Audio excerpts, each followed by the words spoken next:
అందరూ వారికి ఇష్టమైన రీతిలో అలంకరించుకొని రాజు ముందుకు పోయారు, కానీ ఎవరిని రాజు ఆమోదించలా. చివరికి ఎస్తేరు వంతు వచ్చినప్పుడు అడిగితే ఆ హేగే అడిగాడు, నీకేం ధరింప చేయమంటావు చెప్పు, వాళ్ళందరూ వేరు, నువ్వు వేరు, నువ్వు కోరినట్లు నీకు ధరింపజేస్తానంటే ఒక తెలివైన మాట అంది.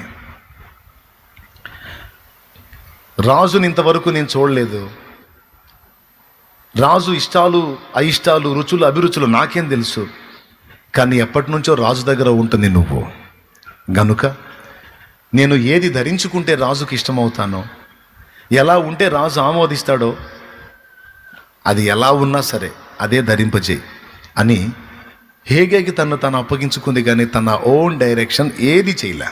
తన షోకు విషయంలో తనేం చెప్పుకోలా.